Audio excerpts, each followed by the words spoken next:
ከዋሽንግተን 4 ኪሎን ጮቤ ያስደገጠ መረጃ ተሰማም። ትራምፕ ኢትዮጵያን ጦር አሞካሽተው አዲስ እቅድን ይዘው ከተፍ ብለዋል።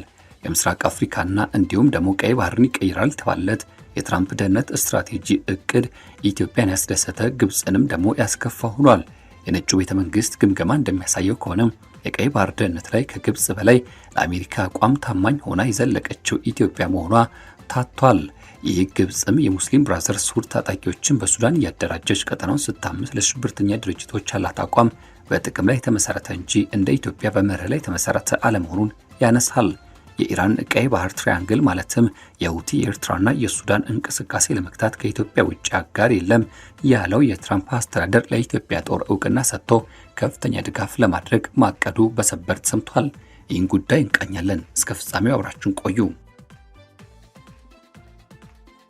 ከ120 ሚሊዮን በላይ የሚሆን እጅግ ግዙፍ የተባለ የህዝብ ቁጥር ያላትና በጦርነት ሜዳዎች ውስጥ ተፈትኖ ያለፈ ጠንካራ ወታደር የገነባቸው ኢትዮጵያ በአሁኑ ጊዜ ራሷን በዋሽንግተን የፖለቲካ መነጽር ውስጥ የማይተካ የስትራቴጂ ማረፊያ መልህቅ አድርጋ እያዘጋጀች ነው። የየመኑ ሁቲ ታጣቂዎች የሚሰነዝሩት የባህር ላይ ሚሳኤል ጥቃት እንዲሁም የኢራን ውክልና ኃይሎች እንቅስቃሴ በባብ ኤል መንደብ ወሽመጥ በኩል የሚካሄደውን ዓለም አቀፋዊ የንግድ ፍሰት ሙሉ በሙሉ ለማነቅ በደቀኑት ስጋት ምክንያት በፕሬዝዳንት ትራምፕ የሚመራው የአሜሪካ ፖሊሲ አውጪዎች ቡድን አዲስ ስትራቴጂካዊ እቅድን ይበልጥ እያፋጠነ መሆኑ ተሰምቷል። ይህም ኢትዮጵያን በአካባቢው ከሚታየው የአሜሪካ ቀጠና የተሳትፎ ግንባር ቀደም ተጠቃሚና መሪ በማድረግ ቀጣዮቹ 10 ዓመታት ውስጥም የቀይ ባህር ደህንነት መዋቅር ሙሉ በሙሉ በአዲስ መልክ ሊቀይር የሚችል አጋርነትን መመስረት እንደሆነ እየተገለጸ ነው። በሆርሙዝ ወሽመጥ ያለው ውጥረት ከፍተኛ ደረጃ ላይ በደረሰበትና በቀይ ባህር ላይ የሚደረገው የመርከቦች ጉዞ የማያቋርጥ ስጋት ውስጥ በወደቀበት በዚህ ወቅት ላይ ቀይ ባህርን ከኤደን ባህረ ሰላጤና ከህንድ ውቅያኖስ ጋር የሚያገናኘው የባብ ኤል መንደብ ወሽመጥ በዓለም ላይ እጅግ አደገኛ የባህር መስመር ሆኗል። ቀደም ሲል ዓለም አቀፉ የንግድ ልውውጥ ውስጥም ወደ 15 ከመቶ የሚጠጋው የባህር ጉዞ በሚያልፈው በዚህ የውሃ መስመር በኩል ነው። አሁን እዚህ አካባቢ የተፈጠረው መስተጓጎል ግን የነዳጅ ዋጋን በከፍተኛ ሁኔታ እንዲንር በአቅርቦት ሰንሰለት ላይ ትርምስ እንዲፈጠርና ከአሜሪካ ማዕከላዊ ኢንዱስትሪ ከተሞች ጀምሮ እስከ አውሮፓና እንዲሁም ሌሎች ዋና ከተሞች ድረስ ከፍተኛ የኢኮኖሚ ቀውስና ስቃይ እንዲከሰት ምክንያት ሆኗል። እዚህ ላይ ነው እንግዲህ ኢትዮጵያ ሚናዋ ከፍ ያለውና ብቅ እንድትል ያስገደደው። የሀገሪቱ ሰፊ ጂኦግራፊያዊ ስፋት፣ የህዝብ ብዛት ጥንካሬና እንዲሁም ደግሞ የአክራሪ እስላማዊ ኃይሎችን መረብ፣ ከዚህ ባሻገር የኢራን ቀጠናዊ ትንኮሳ ለመመከት ያላት የማያወላወል ጽናት አገሪቱን በዓለም አቀፍ ላይ እጅግ ተለዋዋጭ በሆነው የጦርነት ቀጠና ውስጥ የምዕራባውያንን አዲስ አስተማማኝ መከላከያ አድርጓታል ይላሉ ለጉዳዩ ቅርበት ያላቸው ምንጮች። ከፍተኛ የአሜሪካ ባለስልጣናትና የመከላከያ ተንታኞች በአሁኑ ጊዜ ያለውን ሁኔታ እጅግ አሳሳቢ በሆነ መልኩ ይገልጹታል።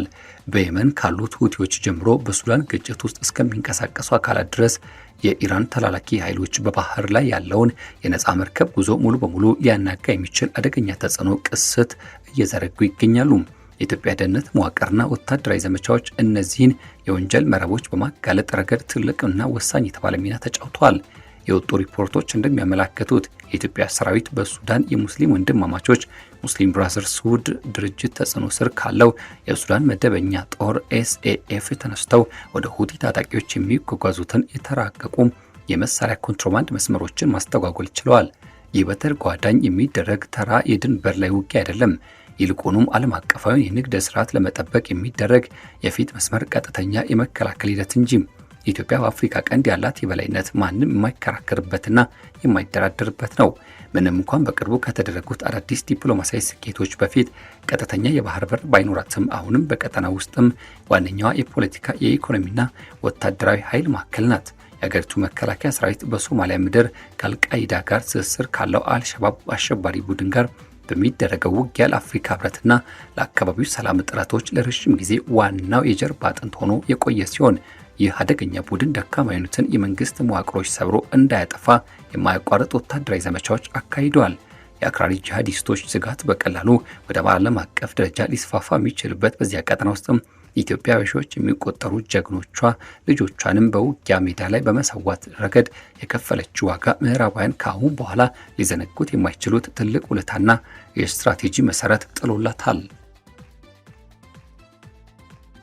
ታዲያ የትራምፕ አስተዳደር ተግባራዊ አጋርነትና ወሳኝ የሆኑትን የማዕድን ሀብቶችን ጸረ ሽብርተኝነትና ከተራ እርዳታ ስርጭት ይልቅ መራጭ የሆኑ የጥቅም ስምምነቶችን መሰረት አድርጎ የቀረጸው አዲሱ የአፍሪካ ፖሊሲ ከኢትዮጵያ ነባራዊ እውነታ ጋር ፍጹም የሚጣጣም ነው። ከ2025ቱ ብሔራዊ ደህንነት ስትራቴጂ የወጡ መረጃዎችና ተከታታይ ፖለቲካ ምልክቶች እንደሚያሳዩት የአፍሪካ ቀንድ ግጭቶችና እንዲሁም ትኩሳቶችን ለመከላከልና ለስትራቴጂካዊ ኢንቨስትመንት ቀዳሚ ትኩረት የሚሰጠው ቀጠና ሆኗል። ይህ ብቻ አይደለም። የኢትዮጵያ በከፍተኛ ፍጥነት በማደግ ላይ ያለ ኢኮኖሚ፣ በታላቁ የኢትዮጵያ ህዳሴ ግድብ አማካኝነት ያላት የኃይል አቅርቦት መሪነት፣ ሰፊው የህዝብ ቁጥር ጥንካሬና የማዕድን ሀብቶቿ አገሪቱን በተግባራዊ ቅድሚያ ለአሜሪካ መርህ ውስጥም ተፈጥሯዊ አጋር አድርጓታል። ይህ መርህ ደግሞ የሚፈለገው ባዶ ቃላት ሳይሆን በተግባር ላይ የተመሰረተ ውጤት የሚያመጡ እውነተኛ ወዳጆች ላይ ብቻ ነው። ቀጠናዊ ስጋቶች እጅግ በጣም በሚያስደነግጥ ፍጥነት እርስ በርስ እየተሳሰሩና እየተቆላለፉ ነው። በሱዳን ምድብ በመደበኛው ጦር እንዲሁም በፈጣን ድጋፍ ሰጪ ኃይሎች መካከል እየተካሄደ ያለው አውዳሚ የእርስ በርስ ጦርነት የአካባቢውን የበላይነት ለመቆጣጠር የሚደረግ የህልውና ጦር ሜዳ ሆኗል። ኢራን በቀይ ባህር ላይ መውጫ በር ለማግኘትና ወደ ሰሜን ምስራቅ አፍሪካ በጥልቀት ለመግባት ስትል ለሱዳን መደበኛ ጦር ኤስኤኤፍ በርካታ ድሮኖችን፣ የጦር መሳሪያዎችና ወታደራዊ ባለሙያዎችን ድጋፍ አፍስሳለች። በቅርቡ በአሜሪካ መንግስት አውዳሚ የተባለውና የኢራን አብዮታዊ ጥበቃ ጦር ጋር ግንኙነት እንዳለው የአሸባሪ አካል ተደርጎ የተፈረጀው የሱዳን ሙስሊም ወንድማማቾች ድርጅት ይህን መደበኛ ጦር ለዳግም ማንሰራሪያ መሳሪያ አድርጎ የተጠቀመበት ይገኛል። ለረዥም ጊዜ በቀይ ባህር አካባቢ የአሜሪካ ዋነኛ አጋር ተደርጋ የምትታየው ግብጽ በገዛ አገሯ ውስጥም በድርጅቱ አባላት ላይ ጠንካራ እርምጃ ብትወስድን በሱዳን እንዲሁም ደግሞ ለዚህ መደበኛ ጦር ሙሉ ለሙሉ ድጋፏን ሰጥታለች። ይህ አቋም ደግሞ በቀጠናው ካይሮ ምን ያህል ታማኝ አጋር ናት በሚል ዋሽንግተን ዘንድ ትልቅ የተባለ ጥያቄን አስነስቷል። ወዲህ ደግሞ ስንመለስ በአንጻሩ ኢትዮጵያ በዚህ ረገድ እጅግ ፈጣንና ቁርጠኛ እርምጃ ወስዳለች። ለአካባቢው ደህንነት መዋቅር ቅርብ የሆኑ የመረጃ ምንጮች እንደሚያረጋግጡት የኢትዮጵያ ደህንነት መረቦች ከሱዳን ተነስተው ለሁቲዎች የሚላኩትን ጦር መሳሪያ መደቦችና ሂደቶችን ማጋለጥ ረገድ ትልቅ የተባለ አስተዋጽኦ እንዳበረከተ ይነገራል። አዲስ አበባ ፈጣን ድጋፍ ሰጪ ኃይሎችም አካላትና ከሌሎች ሰፊ ጸረ አክራሪነት መዋቅሮች ጋር ያላት ስልታዊ የተባለ ትስስር በቀጠናው ትልቅ የተባለ የኃይል ሚዛን ፈጥሯል። በሶማሊያ ምድርም የኢትዮጵያ ወታደራዊ ክንፎች በአልሸባብ ላይ በሚደረገው ውጊያ ግንባር ቀደም ሆነው ይቀጥላሉ። ይህ ቡድን በአሁኑ ሰዓትም ከሁቲዎች ጋር ያለው ግንኙነት እያጠናከረ የመጣ ሲሆን ይህም በድሮኖችና ቴክኖሎጂ ሽግግር ከዚህ በተጨማሪ ባህር ላይ ቅንጅቶችና ያጠቃላል የተባለ ሂደቶችን ይዟል። በውስጡ ይህ አደገኛ ግንኙነት የኤደን ባህረ ሰላጤን ወደ ሌላኛው የትርምስ ግንባር ለመቀየር የደቀነው ስጋትም ከፍተኛ ነው። እዚህ ባሻገር ደግሞ በሰዓት የሚነሱ መረጃዎች እንደሚያመለክቱት የኢትዮጵያ ወታደራዊና ዲፕሎማሲያዊ መከላከል ግን ይህንን የኢራን ስትራቴጂካዊ ህልም ሙሉ በሙሉ እያበላሸው ይገኛል። በአጠቃላይ ጠቅላይ ሚኒስትር አብይ የሚመራው መንግስት በተግባራዊ ዲፕሎማሲ ላይ ያተኮረ አካሄድን የተከተለ ሲሆን ይህ ደግሞ ከሶማሊላንድ ጋር የተፈረመውን የመግባቢያ ስምምነት ያጠቃላል። ይህ ስምምነት የኢትዮጵያ በበርበራ ወደብ በኩል የባህር ኃይል ማዘዣ ጣቢያና የንግድ መውጫ በርን የሚሰጥ ነው። ይህ ስምምነት የቀጠናውን የፖለቲካ ሂደት ሙሉ በሙሉ የቀየረ ትልቁ ክስተት ነው። ይህም ጅቡቲ በኢትዮጵያ ባህር በርና እንዲሁም የባህር ንግድ ላይ የነበራትን ብቸኛ የበላይነት የሰበረ ከመሆኑ በላይ ለአልቃይዳ ዘልቆ መግባትም እጅግ ጠንካራ ከሆነችው ከሶማሊላንድ ጋር የጋራ መረጋጋት መስመር የፈጠረ እንደሆነ ይታሰባል። የሶማሊላንድ ከእስራኤል ጋር ያደረገ የመጣው እንዲሁም ደግሞ ከፍተኛ መሻሻል የታየበት ግንኙነትና በኢየሩሳሌም የተከፈቱት ኤምባሲዎች ቢሮ ለዚህ ቀጠናዊ ፖለቲካ ሌላ አዲስ ምዕራፍ ጨምሯል። በቅዱስ መጽሐፍ ታሪክና በዘመናዊ ደህንነት ትብብር ላይ የተመሰረተው የኢትዮጵያና የእስራኤል ታሪካዊ ግንኙነት በአሁኑ ጊዜ ወደ ላቀ ደረጃ ተሸጋግሯል። እስራኤል ለሶማሊላንድ የሰጠችው እውቅናና ወደቦችን ከዚህ ባሻገር የደህንነት መረጃዎችን ማጋራትን ያካተተው አዲሱ የደህንነት መዋቅር በሁቲዎችና በኢራን ስጋቶች ላይ የተዘረጋውን የመከላከያ ግንብን ይበልጥ ያጠነክረዋል። ለምዕራባውያን ይህ እጅግ በጣም ብርቅና ታላቅ እድል ነው። ይህም የአክራሪ ፖለቲካ እስልምናና ከኢራን ቀጠናዊ መስፋፋት ጋር በግልጽ የሚዋጋ መረጋጋትን በጽናት የሚያሳፍን ጠንካራ የተባለ ኃይል መፍጠርን ያረጋግጣል ተብሏል። ለብዙ ዓመታት ግብጽ ለምዕራባውያን የፖሊሲ አውጪዎችና ስትራቴጂካዊ ነዳፊዎች በቀይ ባህር ቀጠና ላይ የመጀመሪያ ዋነኛ የጥቅም ማስከበሪያ ኃይል ማዕከል ነበረች። የስዊዝ ቦይን የመቆጣጠር አቅሟ ያላት እጅግ ግዙፍ የተባለ ወታደራዊ የኃይልና እንዲሁም ከእስራኤል ጋር የፈረመችው የሰላም ስምምነት ለአካባቢው መረጋጋት ሲባል ፍጹም ተፈላጊና የማይተካ አድርጓታል። አሁን ግን ያ ዘመን ያከተመ መስሏል።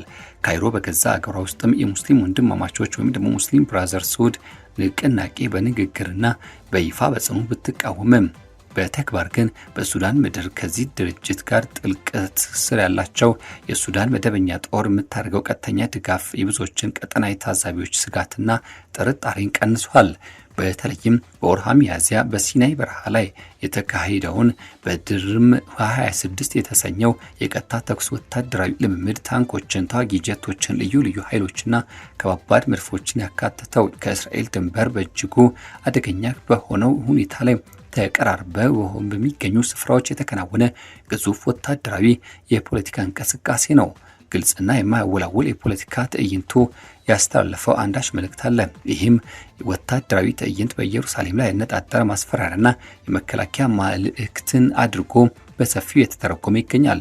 ግብፅን በጊዜያዊ ጥቅሞች ላይ ብቻ የተመሰረተ ስሌትና ከአሮጌው ጥምረት በኋላ ወደ አዲስ አቅጣጫ የመንሸራተት አዝማሚያንም በጉልህ እያሳየ ክስተት ሆኖ ተመዝግቧል።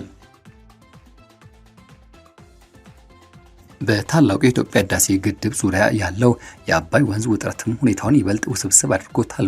ምንም እንኳን ዲፕሎማሲያዊ ጥረቶች እስካሁን ድረስ ቀጥተኛ ጦርነት እንዳይከሰት ቢከላከሉም በውስጥ ያሉ ስር የሰደዱ አለመግባባቶች ግን እንደቀጠሉ ነው።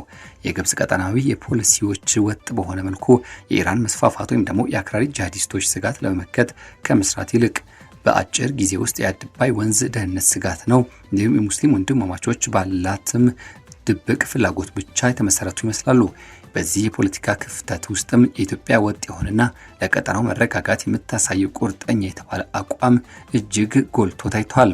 አዲስ አበባና እንዲሁም ከአሜሪካ ከዚህ ባሻገር ከእስራኤል ጋር በጸረ ሽብርተኝነት የኢኮኖሚ ትስስርና በባህር ላይ ደህንነት ዙሪያ አብሮ መስራት ያላትን ዝግጁነት በተግባር አሳይታለች።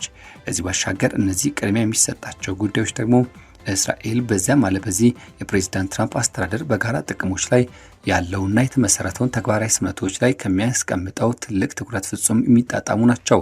ለጉዳዩ ቅርበት ያላቸው ምንጮች እንደሚገልጹት ከሆነ አዲስ የተቀረጸ ያለው የትራምፕ አስተዳደር የኢትዮጵያ ዶክትሪን በርካታ ዘርፎችን ያቀፈና በከፍተኛ ፍጥነት የሚተገበር ስትራቴጂ ነው ባይ ናቸው።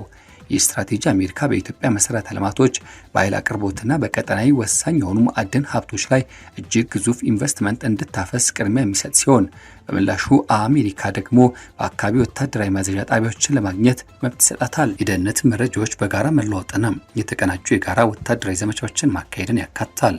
በቦይንግ ኩባንያ በኩል የሚደረጉ የንግድ ስምምነቶች የኢትዮጵያ አየር መንገዶችና የአየር ማረፊያዎች ዘመናዊነት ማሻሻያና የግሉ ዘርፍ የገንዘብ ፍሰቶች በአሁኑ ጊዜ በአሜሪካ ውስጥ ቅድሚያ ለአሜሪካ በሚለው መርህ መሰረት አዳዲስ የስራ ዕድሎችን የመፍጠር ምልክት እያሳዩ ሲሆን፣ በሌላ በኩል ደግሞ የኢትዮጵያና እንዲሁም ከዋሽንግተን የጥቅም ስምምነቶች ጋር ይበልጥ እያሳሰሯት የሚገኘው ሂደት ሆኖ ተቀምጧል። በጸረ ሽብርተኝነት ዘርፍ ያለው ትብብር በከፍተኛ ሁኔታ እያደገ ነው። በተለይም ለኢትዮጵያና ለሶማሊላንድ ኃይሎች ከአልሸባብ ጋር የሚደረጉ ውጊያዎች የሚደረገው ድጋፍ የሚጠናከር ሲሆን የሁቲ ባህር ላይ እንቅስቃሴ በቅርበት ለመከታተል የሚያስችል የድሮኖችና የተራራቀቁ የስለላ መሳሪያዎች ትብብር ተግባራዊ ሆኗል። የሶማሊላንድን ዲፕሎማሲያዊ እውቅና ለማጠናከር ወይም ደግሞ የራስ ገዝ አስተዳደር መብቷን ከፍ ለማድረግ የሚደረገው የዲፕሎማሲ ጡንቻ ለኢትዮጵያ ሰፊ ወደብ መዳረሻና የሚከፍትና ከዚያ በላይ በቀጠናው አስተማማኝነት ያለው ጸረ ኢራን የሆነ ልዩ የጠንካራ መከላከያ ግንብን ይፈጥራል። ኢትዮጵያና እንዲሁም በኤርትራ መካከል ዘላቂ ሰላምን ማውረድ ከዚህ ባሻገር በሶማሊያ ዙሪያ ያሉትን ውጥረቶች በጥንቃቄ መያዝን በዚሁ የእቅድ ዋነኛ አካላት ናቸው።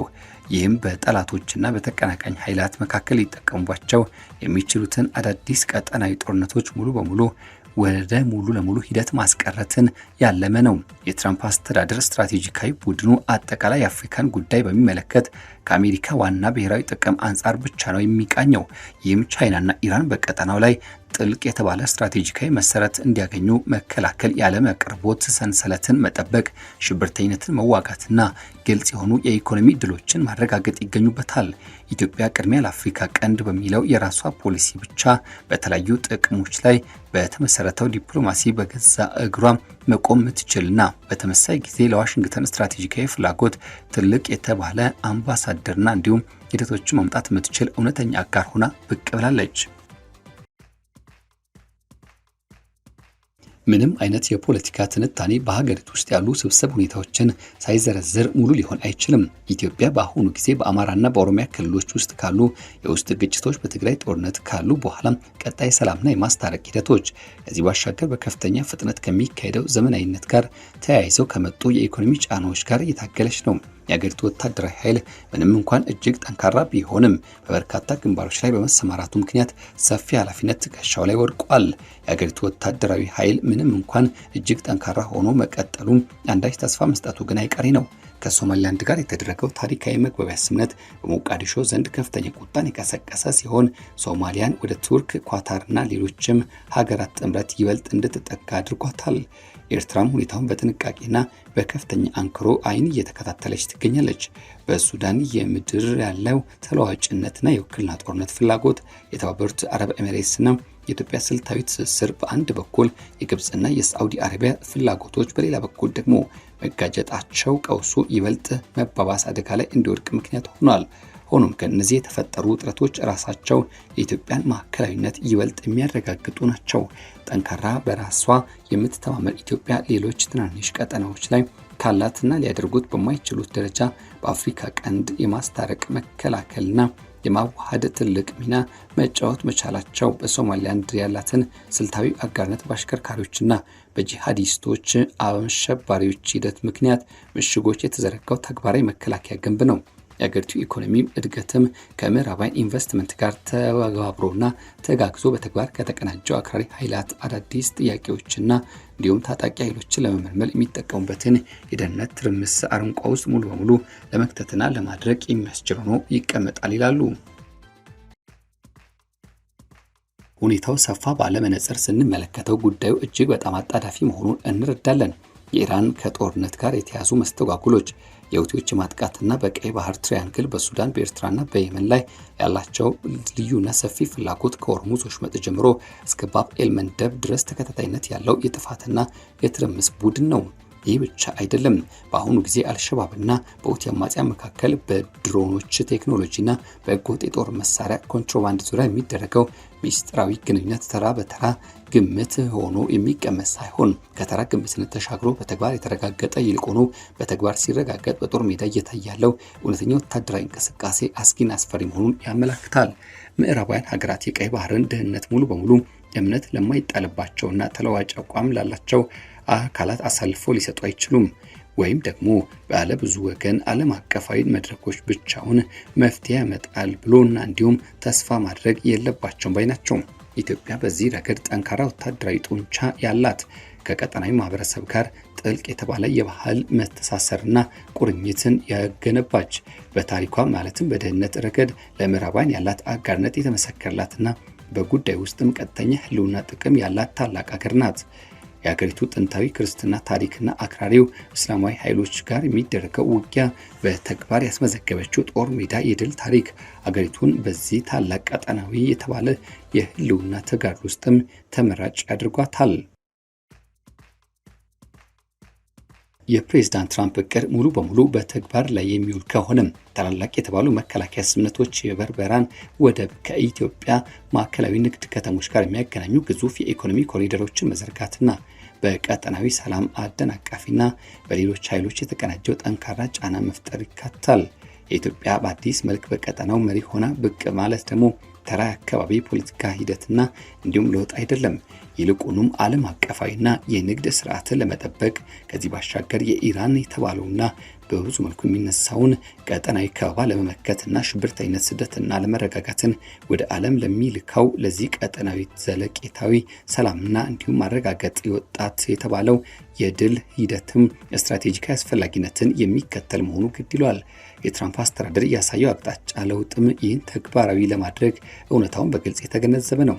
በዚህ እጅግ ከፍተኛ ዋጋ ባለው የአፍሪካ ቀንድ የፖለቲካ ቼዝ ጨዋታ ውስጥም ኢትዮጵያን ካሁን በኋላ በተጓዳኝ የምትታይ ተራ ተጫዋች ሳትሆን የጨዋታው አቅጣጫ የምትወስን ዋና መንግስት እንደሆነችም ልታምኑና ልትቀበሉ ይገባል። የዋሽንግተን አዲስ ማዕቀፍ ደግሞ በሁለቱ ሀገራት ወሳኝና ዘላቂ ጥቅሞች የሚያስገኝ ጠንካራ አጋርነት ሊመሰረት ይችላል። ይህም ምናልባት በአስተማማኝ ባህር መስመሮች ማረጋገጥና የአሸባሪዎችን የወንጀል መረብ ማዳከም፣ የኢራን ቀጠናዊ ተጽዕኖ መግታትም፣ የጋራ ንግድ ብልጽግናን ማምጣት የሚያስችሉ ነው መቀመጣቸው አይቀሬ ነው ሲሉ የሚያነሱ ብዙዎች ናቸው።